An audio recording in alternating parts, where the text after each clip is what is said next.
రాష్ట్ర ప్రభుత్వం బుధవారం శాసనసభలో ప్రవేశపెట్టిన బడ్జెట్ చరిత్రలో నిలిచిపోయే బడ్జెట్ అని రాష్ట్ర రోడ్లు, భవనాలు, సినిమాటోగ్రఫీ శాఖల మంత్రి కోమటిరెడ్డి వెంకటరెడ్డి అన్నారు.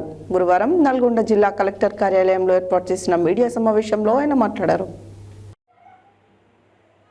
గురువారం నల్గొండ జిల్లా కలెక్టర్ కార్యాలయంలో ఏర్పాటు చేసిన మీడియా సమావేశంలో రాష్ట్ర రోడ్లు, భవనాలు, సినిమాటోగ్రఫీ శాఖల మంత్రి కోమటిరెడ్డి వెంకటరెడ్డి మాట్లాడుతూ అందరికీ ప్రతిఫలాలు అందించే విధంగా బడ్జెట్లో ప్రయత్నించడం జరిగిందని తెలిపారు. బడ్జెట్లో ఇరిగేషన్ పెద్దపీట వేయగా అందులో నల్గొండ జిల్లా ముందుందన్నారు. నల్గొండ జిల్లాలో ఈ రబీలో 1,00,000 ఎకరాల ఆయకట్టు పెరిగిందని, దీని ద్వారా ధాన్యం దిగుబడి పెరిగినప్పటికీ రైతులకు ఎలాంటి ఇబ్బంది లేకుండా ధాన్యాన్ని కొనుగోలు చేసేందుకు ధాన్యం కొనుగోలు కేంద్రాలను ఏర్పాటు చేసి ధాన్యాన్ని కొనుగోలు చేస్తామని, త్వరలోనే ధాన్యం కొనుగోలు కేంద్రాలను ప్రారంభించనున్నట్లు మంత్రి వెల్లడించారు.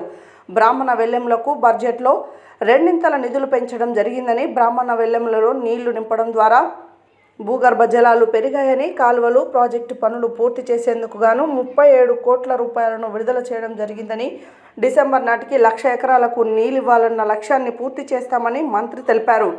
ఎస్ఎల్బీసీలో ప్రమాదం జరిగి 8 మంది చనిపోవడం బాధాకరమని అన్నారు. పాఠశాల విద్యలో భాగంగా 11,000 కోట్ల రూపాయలతో 58 ఇంటిగ్రేటెడ్ పాఠశాలలు ఒక్కొక్కటిగా 200 కోట్లతో నిర్మిస్తున్నామని, ఇందులో ఎస్సీ, ఎస్టీ, బీసీ, మైనారిటీ అన్ని వర్గాల పిల్లలకు 6 నుండి 12వ తరగతి వరకు ఉచిత విద్యను అందించడం జరుగుతుందని, ధనవంతుల పిల్లలు చదువుకున్నట్లుగానే ఈ పాఠశాలలో పిల్లలు చదువుకోవచ్చని స్పష్టం చేశారు. ఈ సమావేశంలో జిల్లా కలెక్టర్ ఇలా త్రిపాఠి, జిల్లా ఎస్పీ శరచంద్ర పవార్ ఉన్నారు. 11 స్థానాలలో 50, 60, 70 వేలతో ఓడిపోయి పార్లమెంటు సభ్యులు ఇద్దరు, ఒక నల్గొండ పార్లమెంటు సభ్యులేమో భారతదేశ చరిత్రలోనే సౌత్ ఇండియాలో హైయెస్ట్ మెజార్టీ రఘువీర్ రెడ్డి. ఎవరో ప్రచారం చేయలేదు. నేను నల్గొండ నగరానికి ప్రచారం చేస్తే 55,000 మెజార్టీ వచ్చింది. ఈయన సిరిసిల్లాలో యువరాజు 10,000 కోట్లు డెవలప్ చేసుకుంటే 2,000 బండి సంజయ్కి లీడ్ వచ్చింది. గజ్వేల్లో లీడే బీజేపీకి, సిద్దిపేటలో 2,000 లీడు. ఇక్కడ ఒకటి ఆ సూర్యాపేట చావు తప్పి కన్నులు పోయినట్టు ఆ సింగిల్ గురం ఏదో దోసుకున్న సొమ్ము ఖర్చు పెడితే దామోదర్ రెడ్డి గారు కొద్దిగా అప్పుడు కాలు ఫ్రాక్చర్ అయ్యి కొంచెం ఇబ్బంది అయ్యి ప్రచారం చేయలేక గెలిచినట్టు లెక్క దామోదర్ రెడ్డి గారు ఆయన దగ్గర పోయి మాట్లాడి రేవంత్ రాజకీయ మరుగుతూ పిగ్మీ అంట. ఎవరు పడితే వాళ్ళు ఏదో మాట్లాడుతున్నారని, అంటే తండ్రి, కొడుకు, బిడ్డ, అల్లుడు, సడ్డకుని కొడుకునే మాట్లాడాలా? కేసీఆర్ మోకాలు ఎత్తు లేని వాళ్ళు అవాకులు చెవాకులు పేలుతున్నారంట. నువ్వు మాట్లాడే మీటింగ్ సూర్యాపేటలో పోయిన ఆయన ఎంత ఉన్నాడు? రేవంత్ రెడ్డిలో సగం ఉన్నాడు. అంత విధ్వంసం చేసిన తెలంగాణని ఇంత మంచి బడ్జెట్ పెట్టి ఇంకా రాబో కాలంలో ఇలా చెప్పని కూడా బడ్జెట్లో చెప్పని కూడా చేసే కార్యక్రమాలు ఉన్నాయి.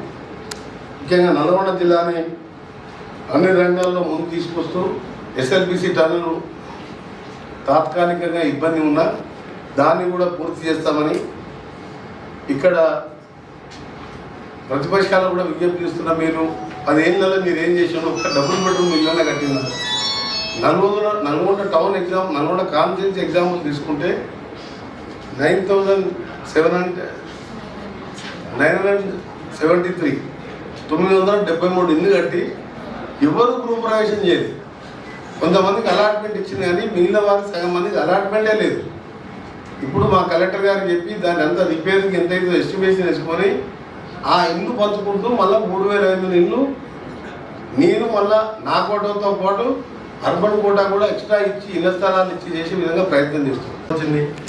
ఒక జాతి బలహీనాన్ని రక్షించడంలో ఉంటుందన్న మహాత్ముడి మాటలను అక్షరాల నిజం చేస్తూ చిన్న పెద్ద తేడా లేకుండా అందరికీ బడ్జెట్ ప్రతిఫలాన్ని అందించే బడ్జెట్ ప్రవేశపెట్టడం జరిగింది.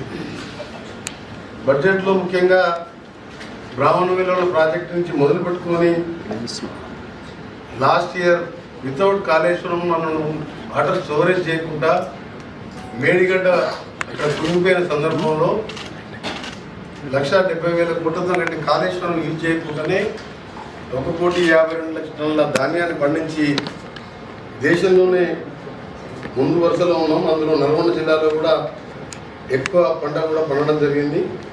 అదేవిధంగా ఈసారి యాసంగిలో కూడా 1,00,000 ఎకరాల ఆయకట్టు పెరిగింది. ఆయకట్టు పెరగడం